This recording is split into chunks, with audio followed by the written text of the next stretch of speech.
আসসালামু আলাইকুম viewers, welcome back to my channel Sadia's food recipe. আজকে আমি আপনাদেরকে রান্না করে দেখাবো আলু দিয়ে মুরগির সাদা ঝোল কোরমা। এই কোরমাটা কিন্তু খেতে অসম্ভব মজাদার হয়ে থাকে, আর এটা কিন্তু রান্না করাও খুব সহজ। ঘরে থাকা সাধারণ কিছু ইনগ্রেডিয়েন্টস দিয়েই এটা খুব সহজে বানিয়ে নেওয়া যায়। তো চলুন দেখে নিই এই কোরমাটা কিভাবে রান্না করতে হয়। তো প্রথমে আমি চুলায় একটা হাঁড়ি বসিয়ে নিয়েছি। এখন আমি এখানে দিয়ে দিচ্ছি হাফ কাপ পরিমাণে সয়াবিন তেল, দিয়ে দিচ্ছি 3 টুকরা দারচিনি, 3টা তেজপাতা, 5 থেকে 6টা এলাচ।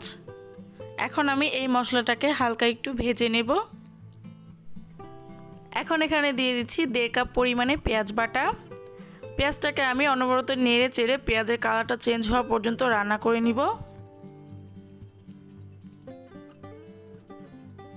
তো আমাদের পেঁয়াজের কালারটা কিন্তু অনেকটা চেঞ্জ হয়ে গেছে। এখন আমি এখানে দিয়ে দিব 2 টেবিল চামচ পরিমাণে আদা রসুন বাটা। আদা রসুন বাটাটা দিয়ে আবার নেড়ে চেড়ে মিশিয়ে নিব।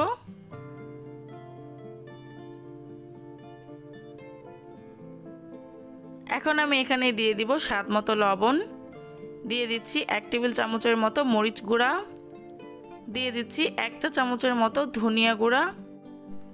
এখন আমি এই মশলাটাকে পেঁয়াজের সাথে কিছুক্ষণের জন্য ভেজে নিব। ভেজে নেওয়া হয়ে গেলে এখন আমি এখানে দিয়ে দিব হাফ কাপ পরিমাণে পানি মশলাটা কষানোর জন্য।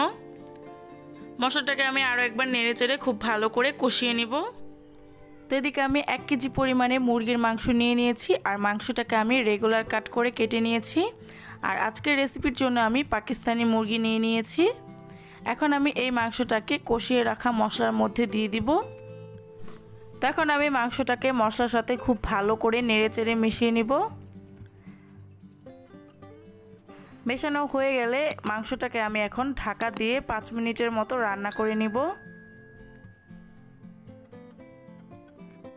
তো 5 মিনিট পরে ঢাকনাটা তুলে মাংসটাকে আমি একবার নেড়েচেড়ে মিশিয়ে নিব।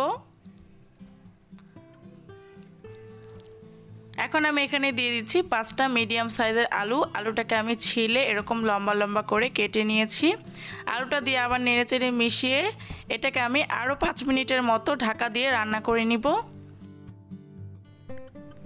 তো 5 মিনিট পরে ঢাকনাটা তুলে মাংসটাকে আমি আরও একবার খুব ভালো করে নেড়েচেড়ে মিশিয়ে নিব।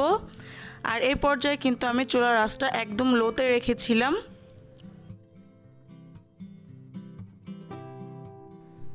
তো এখন আমি এখানে দিয়ে দিব 2 কাপ পরিমাণে লিকুইড দুধ, দিয়ে দিচ্ছি 2 কাপ পরিমাণে পানি।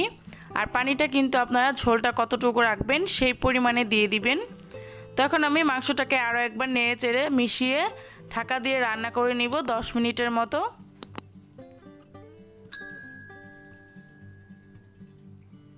তো 10 মিনিট পরে ঢাকনাটা তুলে মাংসটাকে আমি আরও একবার খুব ভালো করে নেড়ে চেড়ে মিশিয়ে নিব। আর এই পর্যায়ে কিন্তু আমি চুলার আঁচটা মিডিয়ামে রেখেছি। তো মাংসটাকে আমি আরও একবার ঢাকা দিয়ে রান্না করে নিব 5 মিনিটের মতো। তো 5 মিনিট পরে ঢাকনাটা তুলে এখন আমি এখানে দিয়ে দিব 5 থেকে 6টা কাঁচামরিচ, দিয়ে দিচ্ছি 1 টেবিল চামচ পরিমাণে ঘি। এখন আমি এটাকে আরও একবার নেড়েচেড়ে মিশিয়ে নিব। মেশানো হয়ে গেলে এটাকে আমি ঢাকা দিয়ে রান্না করে নিব আরও 10 মিনিটের মতো। তো 10 মিনিট পরে আমাদের কোরমাটা কিন্তু রান্না করা হয়ে গেছে। এখন আমি এটাকে আরও একবার নেড়েচেড়ে মিশিয়ে নিব। মেশানো হয়ে গেলে এটাকে আমি চুলা থেকে নামিয়ে পরিবেশন করে নিব। তো তৈরি হয়ে গেল আমাদের অসম্ভব মজাদার আলু দিয়ে মুরগির সাদা ঝোল কোরমা। বাসায় অবশ্যই ট্রাই করবেন, ট্রাই করে আমাকে জানাবেন কেমন হয়েছে। আর এখনও যারা আমার চ্যানেলটিতে সাবস্ক্রাইব করেননি প্লিজ সাবস্ক্রাইব করে দিবেন, আর পাশে থাকা বেল আইকনে ক্লিক করে দিবেন। এতক্ষণ আমার সাথে থাকার জন্য আপনাদের সবাইকে অসংখ্য ধন্যবাদ।